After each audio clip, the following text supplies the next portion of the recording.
Hello everyone, this is Sunil Jangra, your physics educator. Welcome to the channel. तो आज के इस वीडियो के अंदर हम डिस्कस करने वाले हैं यार, जो लास्ट के महीने बचे हैं हमारे पास। जैसे कि आज दिसंबर शुरू हो चुका है, तो दिसंबर और जनवरी, इनके अंदर हमें किस तरीके से अपनी जो फिजिक्स है क्लास 12th की उसको पढ़ना चाहिए कि हम बहुत अच्छे मार्क्स जो हैं वो स्कोर कर पाएँ। ठीक है, इस वीडियो को आगे बढ़ाने से पहले मैं बोलूँगा यार, ये वीडियो उन बच्चों के लिए है जिनका लगभग लगभग 50% तक सिलेबस है या 0% तक सिलेबस है। उन सब बच्चों के लिए ये वीडियो रहने वाली है। ओके, तो जो बच्चे इससे ज़्यादा का सिलेबस कर चुके हैं तो वो इस वीडियो को अभी के अभी बंद करें यार, अपनी प्रिपरेशन को चालू रखें। ठीक है, चलिए, तो एक बहुत बढ़िया वाली स्ट्रेटजी मैं यहाँ पे डिस्कस करूँगा। इसको मैंने एक नाम दिया है कि ये एक आग स्ट्रेटजी रहने वाली है। ठीक है, मतलब इसको अगर आप फॉलो करते हो लास्ट के 2 महीनों में, तो डेफिनेटली यार आप अपने फिजिक्स एग्जाम के अंदर आग लगा दोगे। आग लगाने का मतलब ये नहीं कि माचिस की तीली ली और आग लगा दी, कि नंबर लाने के जो आपकी एवरेज है वो बढ़ जाएगी। ठीक है, अगर आप कहीं 20-22 पे स्कोर हो तो वो 45-46 आ जाएंगे। 45-46 से तो 70 तक भी पहुंच पाओगे। लेकिन वो होता है ना कि अगर हम पढ़ रहे होते हैं, ठीक है, देखो कई बार तुमने देखा होगा कि कई बच्चे ऐसे होते हैं, एक ही बार में एक बढ़िया सा, मतलब कुछ भी टेस्ट की अगर बात कर लेते हैं कि एक बार में एक चैप्टर पढ़ते हैं और उनके टेस्ट में अच्छे मार्क्स आ जाते हैं, फुल मार्क्स स्कोर कर जाते हैं। वो क्यों? क्योंकि यार उन्हें एक तरीका पता होता है कि किस तरीके से हमें पढ़ना चाहिए। तो कहने का मतलब, पढ़ाई के साथ साथ तुम्हें स्ट्रेटजीज पे भी ध्यान देना चाहिए। ठीक है, और मैं आप लोगों के लिए टाइम टू टाइम स्ट्रेटजी लाता रहता हूँ। ठीक है, क्योंकि यार मैंने बोला है इस चैनल पे तुम्हें हर एक वीडियो मिलेगा, पढ़ाई का वीडियो मिलेगा, पढ़ाई की जो स्ट्रेटजी होती है उन सब का वीडियो मिलेगा। ठीक है, चलिए आगे बढ़ते हैं। और आगे बढ़ने से पहले मैं बोलूँगा यार, हर बार बोलता हूँ तुम सबको कि टेलीग्राम चैनल है सुनील जांगड़ा सर के नाम से, इसको फटाफट से ज्वाइन कर लो। और इसमें लगभग लगभग बेटा जी 32,000 से ज़्यादा लोग जो हैं वो फ़ायदा उठा रहे हैं, मतलब ऑलरेडी ज्वाइंट हैं। तो आप भी ज्वाइन हो जाओ, क्योंकि यहाँ पर मैं यार पूरा कंटेंट भेजता हूँ आप लोगों को, और वो कंटेंट जो होता है ना वो फ्री ऑफ कॉस्ट होता है सारे का सारा। कैसा होता है बेटा जी? फ्री ऑफ कॉस्ट होता है। ठीक है, जैसे कि मैं फ्री लाइव क्लास लेता हूँ, फ्री लाइव क्लास लेता हूँ। और ये चीज़ मैं हर एक वीडियो में क्यों बताता हूँ यार? क्योंकि यार सबको पता होना चाहिए कि इस चैनल पे कंटेंट है, इस चैनल पे नोट्स हैं, इस चैनल पे सब कुछ करवाया आप लोगों को, और साथ में आप लोगों को फ्री लाइव क्लास में भी पढ़ाता हूँ। क्योंकि कई कबूतर होते हैं ना, कार्टून होते हैं, आ जाते हैं कमेंट करने कि सर क्या ही स्ट्रेटजीज वीडियो दे रहे हो, आप पढ़ा भी दो। तो भाई इस टेलीग्राम चैनल को ज्वाइन कर लो, सारे के सारी फ्री लाइव क्लासेस के जो लिंक है ना, इस में आप लोगों को आते हैं। ठीक है, और मैं मोस्टली क्या करता हूँ ना, प्लेज बना के आप लोगों का जो सिलेबस है वो कवर करता जाता हूँ। जैसे हमने सबसे पहले 15 दिन का PYQ का हमने प्लेज किया था, तो उसमें 15 दिन में हमने जो अपने 14 चैप्टर हैं 1 से 1 to 14, वो सारे के सारे उनके प्रीवियस ईयर करे थे फ्री लाइव क्लासेस के अंदर। फिर हमने एक 3 दिन का प्लेज चलाया जिसमें ऑप्टिक्स के न्यूमेरिकल निपटाए गए। फिर हमने 5 दिन का एक प्लेज चलाया जिसमें हमने मॉडर्न फिजिक्स की NCERT line to line cover करी।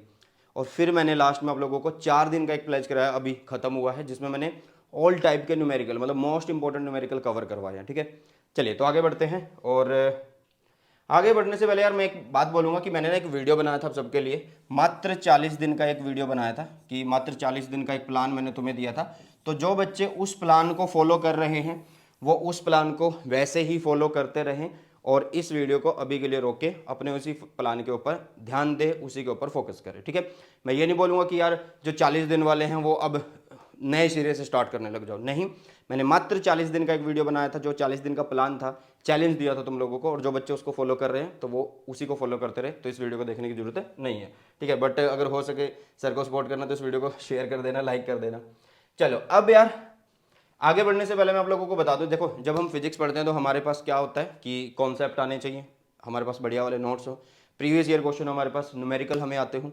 ठीक है, साथ में कुछ चेकलिस्ट हो कि जिसमें हम निशान लगा सकें, मार्क कर सकें कि हाँ यार मैंने थ्योरी कर ली है, प्रीवियस ईयर कर लिया, न्यूमेरिकल कर लिए हैं, और मैंने MCQ कर लिया, सेशन रीजन कर लिया। ठीक है, 80-20 रूल पता होना चाहिए कि कौन कौन से मोस्ट इंपॉर्टेंट टॉपिक और कौन कौन से उन मोस्ट इंपॉर्टेंट टॉपिक के ऊपर क्वेश्चन बनते हैं। साथ में NCERT लाइन टू लाइन। तो बेटा ये सब आप लोगों को मैंने करवा दिया, और ये कहाँ मिलेगा आपको? इस चैनल पे। बाकी किसी चीज के ऊपर भागने की जरूरत नहीं है, सिर्फ ये एक सिंगल वीडियो देखना है जिसका थंबनेल कुछ इस तरीके का होगा, ये कंटेंट दिलाएगा 70 में से 70। उसके डिस्क्रिप्शन में, और मैं बोलूँगा यार इस वीडियो को एक बार देख भी लेना, और उसके डिस्क्रिप्शन में मैंने एक लिंक दिया हुआ है, और उस लिंक के थ्रू ना तुम एक PDF फाइल पे पहुंच जाओगे। मतलब एक तरीके से तुम बोल सकते हो कि वो गूगल शीट है, उसमें सारे के सारे लिंक दिया हुआ मैंने हर एक क्लास के। तो आपको जो भी चीज़ चाहिए उस पर क्लिक करो और पहुंच जाओ, अपना देखो और तैयारी करो। ठीक है, मतलब फालतू इधर उधर भटकने की जरूरत नहीं है, बहुत बढ़िया कंटेंट, प्रीमियम कंटेंट आप लोगों को यहाँ पे दिया गया है। ठीक है, ये तो थी बात कि इस चैनल पे क्या क्या अपलोडेड है, क्या क्या तुम्हें करवा दिया है।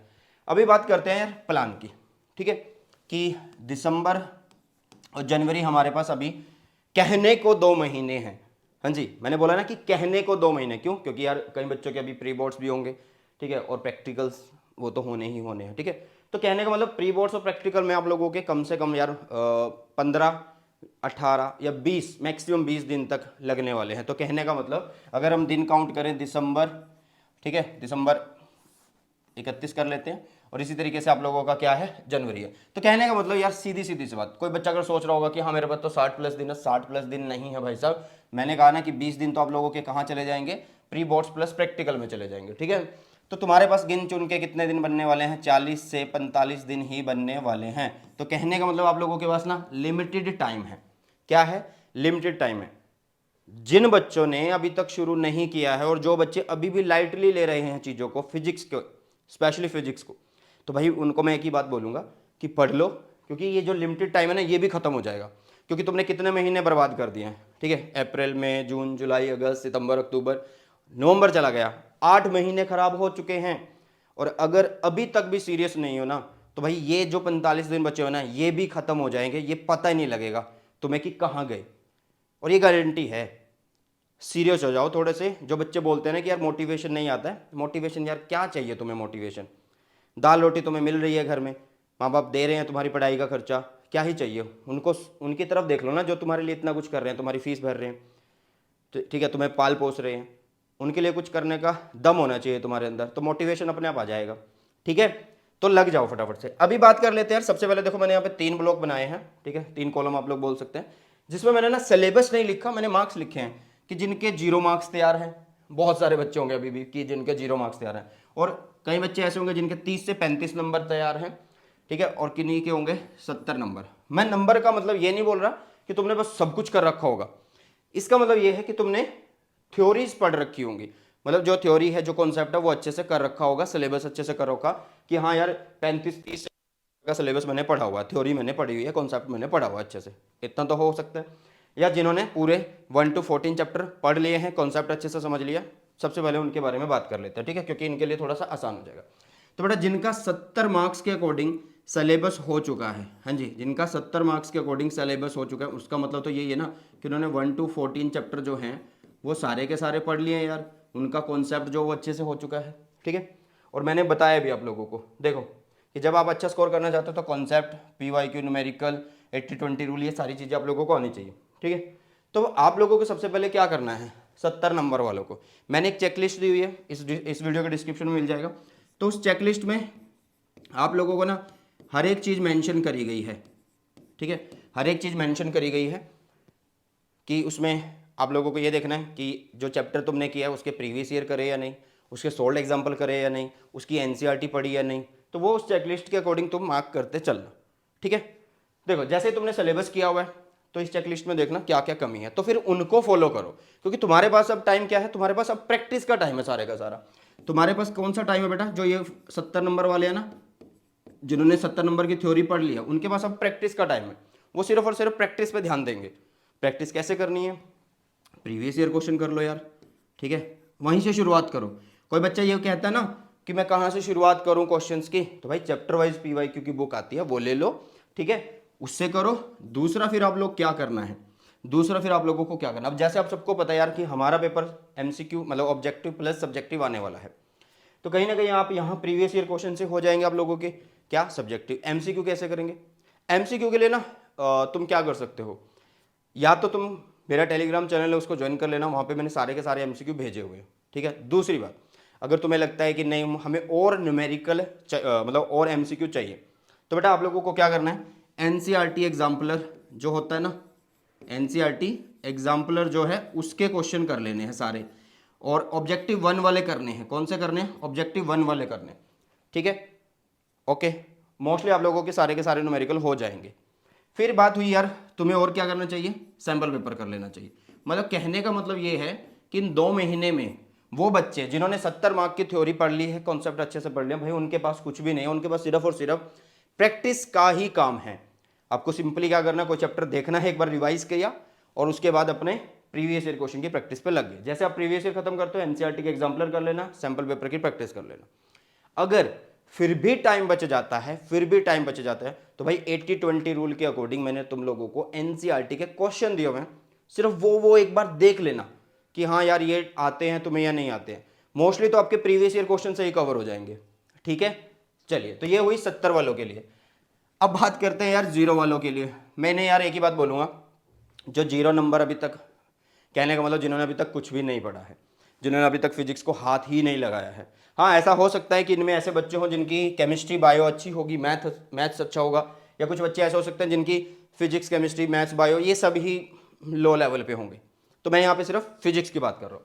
तो देखो यार, जब भी मैं फिजिक्स के बारे में अगर बोलूँ कि तुम जीरो नंबर पे हो, तो मैं उन बच्चों को अभी ये बोलूँगा कि यार मैंने बोला ना कि 40 से 45 दिन है, तो इन 40 से 45 दिन में होने को तो तुम लोग अच्छे मार्क्स भी स्कोर कर सकते हो। अच्छे का मतलब 70 में से 55, 60, 65 ऐसा ला सकते हो, 101% ला सकते हो, लेकिन उसके लिए पढ़ना होगा। लेकिन मुझे पता है यार कि ये जो 0% वाले हैं ना, जिन्होंने 8 महीने खराब कर दिए हैं ना, वो अगले 2 महीने भी कुछ ना कुछ टाइम खराब कर देंगे। तो मैं इनको सिर्फ यही बोलूँगा यार कि तुम्हारे ना अच्छे मार्क्स आ जाएंगे अगर तुम इसके अकॉर्डिंग पढ़ोगे, जैसे मैं अभी तुम्हें बताने वाला हूँ। तुम्हारे ना अच्छे मार्क्स आ जाएंगे, या फिर बोलो कि आराम से पास हो जाओगे, ठीक है, आराम से क्या हो जाओगे, पास हो जाओगे। और मैंने पहले ही बोल दिया है भाई, ये बच्चा भी फुल मार्क्स स्कोर कर सकता है, 70 में से 70 ला सकता है, लेकिन उसको 12-12 घंटे पढ़ना पड़ेगा। और 12-12 घंटे पढ़ना यार, प्रैक्टिकल अगर देखा जाए, स्कूल भी है, प्री बोर्ड्स भी हैं, ठीक है, और हमें घर के और भी काम होते हैं और बाकी सब्जेक्ट्स भी होते हैं। तो 12 घंटे क्या तुम पढ़ पाओगे? जो 0% वाले हैं, जिन्होंने 8 महीने यार खराब कर दिए हैं, क्या वो अपनी आदत बना सकते हैं 12 घंटे वाली? अगर बना सकते हैं तो वो डेफिनेटली कर सकते हैं, ठीक है। लेकिन मैं बोल रहा हूँ कि 0 मार्क्स वाले अगर अच्छे मार्क्स स्कोर करना चाहते हैं या सिर्फ आराम से पास होना चाहते हैं, तो उनको सिर्फ क्या करना है यार, शुरुआत करो आप लोग कहाँ से? मॉडर्न फिजिक्स से। कहाँ से शुरुआत करो बेटा जी? मॉडर्न फिजिक्स से शुरुआत करनी है, ठीक है। क्योंकि मॉडर्न फिजिक्स में यार हमारे पास आते हैं 4 चैप्टर, 11, 12, 13, 14 चैप्टर आते हैं, ठीक है। और ये चैप्टर है हमारे 19 नंबर के। पास होने के लिए 23 नंबर चाहिए, पास होने के लिए 23 नंबर चाहिए ना। अब इसके बाद तुम क्या करो, और तुम्हें आसान चीज़ें बता देता हूँ मैं। इसके बाद तुम यार EMI कर सकते हो, मतलब चैप्टर नंबर 6 कर लो, चैप्टर नंबर 7 कर लो, ठीक है। चॉइस है आप लोगों के पास, आप लोगों के पास चॉइस है, ठीक है। मान लो अब कई बच्चों का इंटीग्रेशन डिफरेंशिएशन अच्छा नहीं है, तो उनको चैप्टर 7 में दिक्कत हो रही होगी, तो भाई उनको मैं बोलूँगा कि चैप्टर 6, 7 छोड़ के फिर तुम क्या कर लेना, या तो फिर तुम ऑप्टिक्स कर लेना, चैप्टर 9, 10, ठीक है। चैप्टर 9 और 10 कर लेना, ये 15 नंबर के हैं। तो आप यार जब 34 नंबर तैयार कर लोगे तो 23 नंबर तो आराम से आ सकते हैं, है ना। तो क्या करना है तुम्हें, इस तरीके से एक बार मार्क्स की डिवीजन देख लेनी है। और अगर जो बच्चा चाहता है यार मेरे 0% और मैं 0% से कैसे फुल मार्क्स स्कोर कर सकता हूँ, वो भी बता देना, कमेंट सेक्शन में बता देना, उनके लिए भी वीडियो अलग से आ जाएगा, ठीक है। तो ये जो अच्छे मार्क्स वाले हैं, मतलब ये 0% वाले, उन्हें क्या करना है, एक तो मैं बोलूँगा यार मॉडर्न फिजिक्स से शुरू करो। कहाँ से शुरू करो? तुम लोग मॉडर्न फिजिक्स से शुरू करो, ठीक है। ओके, ये हो गई हमारी मॉडर्न फिजिक्स। दूसरा हम क्या करें भाई साहब, दूसरा हम क्या करें, क्योंकि मॉडर्न फिजिक्स से हमारे 19 नंबर बन रहे होंगे, ठीक है। अब ध्यान से देखना कि जैसे ये 19 नंबर तैयार करोगे ना, तो इन 19 नंबर के प्रीवियस ईयर क्वेश्चन लगा लो, प्रीवियस ईयर क्वेश्चन की प्रैक्टिस कर लो, ठीक है। और इतने की ही तुम्हें भी भाई एनसीईआरटी के एग्जाम्पलर के क्वेश्चन पढ़ने होंगे, एनसीईआरटी के एग्जाम्पलर के क्वेश्चन पढ़ने होंगे, ठीक है। क्या करने होंगे? एनसीईआरटी के एग्जाम्पलर के क्वेश्चन पढ़ने होंगे, ठीक है। ओके, इतना तो करना पड़ेगा। अब उसके बाद तुम्हें ये देखना यार, 19 नंबर तो तुमने तैयार कर लिए हैं, बट 23 चाहिए ना, तो 23 पूरे 23 तैयार करेंगे तो 23 नहीं आएंगे, ज़्यादा तैयार करने पड़ेंगे। 34, 35, 40 नंबर की तो प्रिपरेशन करें, ताकि 23, 27, 28 नंबर आराम से आ जाए, है ना। ये पास वालों के लिए बोल रहा हूँ मैं, जो 0% पे, ठीक है। तो वही वो जा सकते हैं या तो ऑप्टिक्स के लिए, ठीक है, थोड़ा सा लेंथी सिलेबस है बट हो जाएगा, 15 नंबर का वो है। या वो जा सकते हैं यार चैप्टर नंबर आप लोगों का जो फर्स्ट है, सेकंड है या थर्ड है उसके लिए, ठीक है, और लिख देता हूँ मैं। या फिर वो जा सकते हैं यार 4th, 5th, 6th, 7 चैप्टर के बीच में, ठीक है, वो आप लोगों की मर्जी है। बट मैं बोलूँगा कि यार मॉडर्न फिजिक्स और ऑप्टिक्स पे ज़्यादा ध्यान देना, ये ज़्यादा अच्छे चैप्टर हैं, अच्छे इन पे क्वेश्चन आएंगे आप लोगों के पास। मतलब अब देखा गया है कि सेमीकंडक्टर में ही आप लोगों का केस स्टडी है सैम्पल पेपर में, और ऑप्टिक्स में भी आप लोगों का केस स्टडी आ रहा है, ठीक है। चलो, तो ये हुई बात आप लोगों की 0 नंबर वालों की, कि उसके बाद इन्हें प्रीवियस ईयर क्वेश्चन की सबसे ज़्यादा प्रैक्टिस करनी है। हो सके तो 80-20 रूल यूज़ कर लेना, ताकि तुम्हें पता हो कि जो जो चैप्टर तुमने ख़त्म कर दिए हैं कि उनमें कौन कौन से इंपॉर्टेंट टॉपिक्स हैं, ताकि उन टॉपिक्स के ऊपर दोबारा से तुम प्रैक्टिस कर सको और देख सको यार कि कोई ऐसा टॉपिक तो नहीं है इनके अंदर जो मुझे नहीं आ रहा है। ठीक है, चलो अब बात आ जाती है यार जिनके 30 नंबर की थ्योरी या 35 नंबर की थ्योरी तैयार है। ठीक है, मतलब एक तरीके से आप लोग ये बोल सकते हैं कि हाँ लगभग लगभग यार 50% की बात हो रही है। ठीक है, अब यार यहाँ पे भी कंडीशन कुछ अलग हो सकती है और वो कंडीशन कुछ ऐसी भी हो सकती है, ऐसी भी हो सकती है। अच्छा, कुछ बच्चे बीच में ये बोलेंगे कि सर हमारे प्री बोर्ड्स चल रहे हैं। देखो यार प्री बोर्ड्स जो है ना, कई बच्चों के अभी शुरू हो गए हैं, 3 से शुरू होंगे, या कईयों के हो गए हैं, या कईयों के होने वाले हैं। तो भाई वो टाइम तो ना तुम्हें खुद से मैनेज करना पड़ेगा। और मैंने बोला है कि तुम्हें मिलने वाले कितने दिन है यार, 40-45 दिन तुम्हें मिलने वाले हैं। ठीक है, चलो अब 50% सिलेबस। अब इसमें ऐसा हो सकता है यार, देखो हमारे पास मान लो 14 चैप्टर है। कितने चैप्टर हैं? 14 चैप्टर है। अब क्या पता उस बंदे ने मॉडर्न के 4 चैप्टर खत्म कर दिए हों। ठीक है, ऑप्टिक्स के जो 3 चैप्टर हैं ईएम वेव के साथ मैं बोल रहा हूँ, ठीक है, वो खत्म कर दिया, और साथ में क्या पता उसने भाई 5वां चैप्टर खत्म कर दिया हो। ऐसा भी तो हो सकता है, ऐसा भी तो हो सकता है। ठीक है, या उसने भाई क्या पता 4+3 कोई चैप्टर कर लिए हों, या 3+3 चैप्टर कर रखे हों, कुछ ना कुछ ऐसा कुछ हो सकता है ना। तो कहने का मतलब इन सब बच्चों के लिए मैं ये बोलूँगा यार, जो चीज़ तुमने पढ़ ली है, ध्यान से सुनना मैं क्या बात बोल रहा हूँ, जो चीज़ तुमने पढ़ ली है, मान लो कि तुमने कोई भी 6 या 7 चैप्टर पढ़ लिए हैं, कोई भी 6 या 7 चैप्टर पढ़ लिए हैं, तो क्या करना है, इन 6 और 7 चैप्टर की ना तुम साथ के साथ करते चलो यार रिवीजन। क्या करते चलो, इन 6 या 7 चैप्टर की तुम साथ के साथ करते चलो रिवीजन। ओके, बचे हुए चैप्टर जो है, जो आप लोगों ने अभी तक थ्योरी नहीं पढ़ी है, कुछ भी नहीं पढ़ा है, ठीक है, तो उनको कैसे करना है बेटा, उन चैप्टर को आप लोग सबसे पहले क्या करो, अपने टीचर से समझ लो। ठीक है, क्योंकि हमें सिलेबस तो पूरा करना है। अगर इन बच्चों को भी 70 नंबर चाहिए तो सिलेबस तो पूरा करना होगा। टीचर से समझ लो, या तुमने नोट्स बना रखे होंगे, या टीचर ने नोट्स दिए होंगे, मैंने भी दिए हों तुम्हें नोट्स, वहाँ से पढ़ सकते हो। या फिर तुम आजकल बहुत सारी चीज़ें हैं, मतलब पेड और फ्री वीडियो से पढ़ सकते हो। ठीक है, वो आप लोगों की मर्जी है। मैं ये बोल रहा हूँ जो चैप्टर तुमने कर लिए हैं उनकी सिर्फ रिवीजन करते रहो साथ के साथ, क्योंकि जब तुम नए चैप्टर पढ़ रहे हो ना, ये ना हो कि तुम पिछले चैप्टर भूलते जा रहे हो, कि तुम पिछले चैप्टर भूलते जा रहे हो, ऐसा नहीं होना चाहिए। तो इसलिए क्या करना है, जो भी नया चैप्टर पढ़ो उसको पहले टीचर से पढ़ो, फिर नोट से, फिर वीडियो से पढ़ लो। कोई एक ऑप्शन आप लोगों को सेलेक्ट करना है। ठीक है, फिर उसके बाद आप लोगों को क्या करना है, आपको क्या करना है, जो भी नया चैप्टर पढ़ रहे हो ना उसके आप प्रीवियस ईयर क्वेश्चन कर लो साथ के साथ, साथ साथ। ठीक है, मैं ये नहीं बोल रहा कि आज चैप्टर खत्म कर लिया, कल दूसरा किया, कल तीसरा किया, परसों चौथा किया, ऐसे कर करके फिर आप प्रीवियस ईयर करना नहीं। चैप्टर खत्म कर लिया टीचर से, या नोट से पढ़ लिया, या वीडियो से कर लिया, तो भाई प्रीवियस ईयर क्वेश्चन साथ के साथ कर लो, उसी दिन कर लो या अगले दिन कर लेना, बट ज़्यादा गैप नहीं होना चाहिए। ठीक है, हो जाएगा ऐसे। अब कॉमन सी बात है यार, मान लो तुम्हारे पास 7 चैप्टर रहते हैं, ठीक है, और अगर 45 दिन भी अगर हम लगाएं तो 45 दिन में क्या 7 चैप्टर नहीं हो सकते? ठीक है, कुछ चैप्टर तो इतने आसान है यार क्लास 12th के अंदर, जैसे जैसे अगर मैं बात करूं इजी चैप्टर की, अगर मैं बात करूं इजी चैप्टर की, तो वो कौन कौन से हैं? जैसे कि आप लोगों के पास चैप्टर नंबर 6 बहुत ईजी है, ठीक है, और उससे पहले चैप्टर नंबर 5 बिल्कुल कम नंबर का है और आसान है, एक बार पढ़ना ही होता है। ठीक है, अच्छा 6 हो गया। अगर कई बच्चों का मैथ्स अच्छा है तो वो 7th चैप्टर को भी अच्छे से समझ सकते हैं।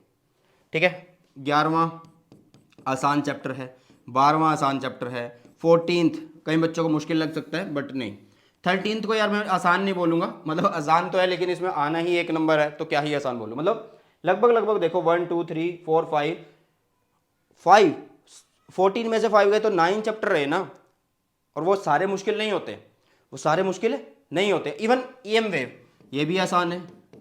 तो आप अगर ध्यान से देखो कि यार इतने चैप्टर तो मैंने जो करने हैं ये तो आसान हैं, तो क्या आराम से तुम 35 पे अगर हो तो 70 पे नहीं जा सकते क्या? और यहाँ पे एक कारण और है कि मैंने यहाँ पे नंबर्स में क्यों लिखा है, इसलिए लिखा है यार, कई बच्चे ये ना बोल दे कि मैंने चैप्टर 5 6 7 8 11 12 और 13 किया हुआ बस। भाई ये आसान चैप्टर हैं, थोड़े मॉडरेट से चैप्टर और थोड़े और डिफिकल्ट से चैप्टर वो भी पेंडिंग होंगे तुम्हारे। ठीक है, इसलिए मार्क्स डिस्ट्रीब्यूशन के हिसाब से मैंने लिखा हुआ है। बट मैंने बोला ना कि तुम्हें क्या क्या करना क्या है, कि जिनका 30 सिलेबस हो चुका है, मतलब 30-35 नंबर का सिलेबस हो चुका है, वो बचे हुए चैप्टर्स को अपने टीचर से पढ़े, वीडियो से पढ़े, पीवाई को साथ साथ कर लें। ठीक है, उसके बाद एनसीईआरटी एग्जाम्पलर करते रहें, एनसीईआरटी एग्जाम्पलर करते रहें। और अगर बेटा जी आप लोग थोड़े से सीरियस हैं, अगर आप थोड़े से सीरियस हैं तो वीकेंड पे आप लोग क्या करें, वीकेंड पे आप लोग जो आपके ये पुराने चैप्टर हैं, ओल्ड चैप्टर जो हैं, ठीक है, उनके भी प्रीवियस ईयर क्वेश्चन लगा दो। और देखा जाए यार, देखा जाए तो आप लोगों को एक सीधी सी छोटी सी एक चीज बताता हूं मैं, कि अगर मेरे पास 7 चैप्टर पेंडिंग है और मेरे पास 42 दिन हैं या 45 दिन हैं, तो क्या मैं 2-2 दिन में एक एक चैप्टर नहीं निपटा सकता यार? अगर तुम एक चैप्टर पे 3 दिन भी लगा रहे हो, 3 दिन का मतलब ये नहीं होता कि सारा दिन लगे पड़े हो, वही 2 से 2.5-3 घंटे तुम फिजिक्स को दे रहे हो, ठीक है, या 4 दिन भी लगा दो यार, तो 28 दिन में तुम बचा हुआ सिलेबस कर सकते हो। और ये 28 दिन ये नहीं है कि तुम सिर्फ इनकी सिर्फ थ्योरी पढ़ रहे होंगे, भाई प्रीवियस ईयर क्वेश्चन भी कर रहे होंगे, इनकी एनसीईआरटी एग्जाम्पल भी कर रहे होंगे, साथ में रिवीजन भी कर रहे होंगे। तो टाइम मैनेजमेंट आप लोगों को आनी चाहिए, ठीक है। तो हमने यहाँ पे सब कुछ डिस्कस किया। सबसे पहली बात क्या यार, कि जो 70% वाले हैं वो तो सीधा रिवीजन पे ही ध्यान दे, प्रीवियस ईयर पे ज़्यादा ध्यान दे, उसके बाद एनसीईआरटी एग्जाम्पल और सैम्पल पेपर पे ध्यान करना, ठीक है।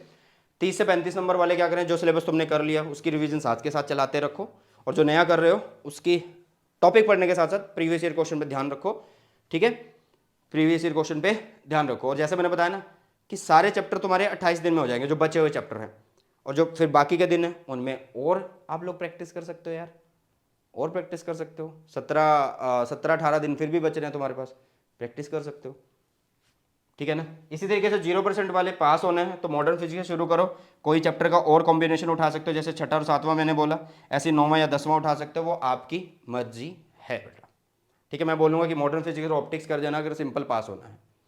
समझ में आया? चलो तो आगे बढ़ते हैं, आगे बढ़ते हैं। अभी यार एक और चीज़ कि हम जब भी ना फिजिक्स पढ़ते हैं तो किन चीज़ों को हमें सबसे ज़्यादा यार ध्यान में रखना चाहिए। हमें सबसे ज़्यादा यार ध्यान में रखना चाहिए कि जैसे हम जब फिजिक्स पढ़ते हैं ना, जब हम क्या पढ़ते हैं, फिजिक्स पढ़ते हैं, तो हमें ये देखना है यार कि जो चैप्टर हमने कर लिए हैं उसमें से हमें डिफ़िकल्ट कौन सा लगता है, मॉडरेट कौन सा लगता है, और इजी कौन सा लगता है। क्यों क्यों क्यों क्यों क्यों? इसलिए यार क्योंकि देखो, मान लो कोई चैप्टर ना इजी है, तो उसको आपने जब रिवीजन करने बैठे ना, तो उस पर आपने मान लो 1 घंटे में रिवीजन कर ली और आपने ऊपर ऊपर से उसके प्रीवियस ईयर देख ली, 1 घंटा अगर मैं बोलूँ तो, ठीक है। मान लो आपने मॉडरेट किया तो वो मान लो आपने 2 घंटे में कर दिया, मान लो डिफिकल्ट किया वो आपने 3 घंटे में रिवाइज कर लिया, ठीक है। तो यहाँ पे ना बच्चों को थोड़ा सा डीमोटिवेशन वाला जो पोर्शन होता है ना वो आ जाता है। क्यों आ जाता है? ध्यान से सुनना। कि वो सोचेगा यार ये वाला चैप्टर ना, ये वाला तो मैंने 1 घंटे में रिवाइज कर लिया, ये वाले पे मुझे 3 घंटे लगे हैं। भाई क्योंकि तुम्हें पता होना चाहिए कि ये चैप्टर मुश्किल है और इसकी वेटेज भी तुम्हें पता होनी चाहिए। तो घबराना नहीं है कि अगर किसी चैप्टर पे ज़्यादा टाइम लग रहा है तो ये मत सोचना कि सारे चैप्टर पे उतना ही टाइम लगेगा, ठीक है। अगर तुम्हें फिजिक्स मुश्किल लग रही है ना, तो तुम्हारे जैसे बहुत सारे बच्चे हैं उनको भी फिजिक्स मुश्किल लगती है, लेकिन वो पढ़ते हैं यार, तुम भी पढ़ो, ठीक है ना। चलो तो एक बढ़िया वाला प्लान हमने डिस्कस किया कि कैसे तुम लोगों को पढ़ना है। अब लास्ट में मैं तुम्हें कुछ टिप्स देने वाला हूँ, प्रो टिप्स है ये। देखो यार, हमारे पेपर के अंदर डेरिवेशन जरूर आ रही है, 16 नंबर की डेरिवेशन सैम्पल पेपर में देखने को मिली है, तो इसलिए आप लोगों को फोकस रखना है डेरिवेशन के ऊपर, और रिटर्न में प्रैक्टिस करते रहना है। क्या करते रहना है यार? रिटर्न में इसकी प्रैक्टिस करते रहना है। न्यूमेरिकल की अगर मैं बात करूं, आपको फालतू कुछ चीज़ों पे, मतलब फालतू के न्यूमेरिकल पे भागने की जरूरत नहीं है। आपकी प्रीवियस ईयर क्वेश्चन की जो बुक होती है ना, उसके अंदर जो न्यूमेरिकल है बस वो प्रैक्टिस कर जाना। जो बच्चे अभी स्टार्ट कर रहे हैं, जो बच्चे 30-35 नंबर पे हैं, तो उनको मैं ये बोल रहा हूँ, मेरी सलाह है ये तुम्हारे लिए कि भाई न्यूमेरिकल अगर नहीं हो रहे हैं, बहुत सारे बच्चों का इशू रहता है फिजिक्स के अंदर यार न्यूमेरिकल नहीं होता है, तो प्रीवियस ईयर क्वेश्चन के जो न्यूमेरिकल है ना वो कर जाना, क्योंकि वो ईजी होते हैं, आप लोगों को लेवल पता लगेगा, और एक तुम ना थोड़ा सा अवेयर हो जाओगे कि हाँ यार ये क्वेश्चन इस तरीके से करना होता है, ठीक है, ये टाइप को इस तरीके से हैंडल करना है, ओके। और फिर लास्ट में मैं बोलूँगा यार, सैम्पल पेपर जरूर लगा देना। कौन बच्चे? जो हमारे पास 0% वाले हैं वो कम से कम 1 से 2 सैम्पल पेपर जरूर लगाएं, क्योंकि उन्हें टाइम प्रैक्टिस का पता लगेगा, और ये बच्चे एटलीस्ट 3 से 4 सैम्पल पेपर जरूर लगाएं, ठीक है। किसी दिन 3 घंटे तुम्हें पढ़ना है फिजिक्स, अपना सिलेबस कंप्लीट करो और उस दिन इसके पीछे लग जाओ। बंद कमरे में बैठो, कॉपी पेन पानी की बोतल जो भी चीज़ें हैं सब अपने पास रखो, और अपने आप को चेक करो यार क्या तुम 3 घंटे के अंदर 70 नंबर कवर कर पा रहे हो। प्रेशर को हैंडल करना सीखोगे तभी तो भाई जो आपका एग्जाम सेंटर होगा उसमें जब क्लास रूम में बैठोगे और पेपर दोगे तभी तो पता लगेगा प्रेशर का। जब तुमने पहले से प्रैक्टिस कर रखी होगी फिर तुम्हें आदत होगी, फिर तुम्हारा पेपर 3 घंटे में नहीं 2.5 घंटे में हो जाएगा। लेकिन कैसे? जब तुम सैम्पल पेपर करके जाओगे। तो ये मेरी तरफ से प्रो टिप्स थी आप लोगों के लिए, ठीक है। और साथ में हमने डिस्कस कर लिया यार कि किस तरीके से आप लोग अपना जो है स्कोर कर सकते हो अच्छे वाला, ठीक है। ये वीडियो बहुत ज़्यादा हेल्प करेगा तुम लोगों को, इस वीडियो को जाके देख सकते हो, इसका लिंक भी मैं डिस्क्रिप्शन में दे दूंगा। और साथ में जो बच्चे 40 दिन का प्लान फॉलो कर रहे हैं वो फॉलो करते रहें, उनको इस वीडियो से कोई लेना देना नहीं है। और टेलीग्राम चैनल जरूर ज्वाइन कर लेना जिसमें मैं फ्री लाइव क्लास लेता हूँ आप लोगों के लिए, ठीक है। और बस यही था यार ये प्लान। आई होप ये प्लान आप लोगों को अच्छा लगा है। और अभी भी मैं बहुत बार बोल रहा हूँ यार कि जिन बच्चों ने 8 महीने खराब कर दिए हैं तो वो इन 2 महीनों के बारे में भी नहीं सोचेंगे, ठीक है। और फिर क्या होगा, वो डिप्रेशन में चले जाएंगे और उस डिप्रेशन के चक्कर में वो कुछ भी गलत कदम उठा सकते हैं। तो मैं यही बोलूँगा यार, अपने पेरेंट्स को देखो, वो सबसे बड़ा मोटिवेशन है, ठीक है। तो बस कि उनको देख के पढ़ना शुरू कर दो, ओके। चलिए, तो आई होप ये वीडियो, ये सेशन आप लोगों को अच्छा लगा। अगर अच्छा लगा तो अपने सभी फ्रेंड्स के साथ शेयर जरूर करना। सो बाय, टेक केयर, जय हिंद, वंदे मातरम।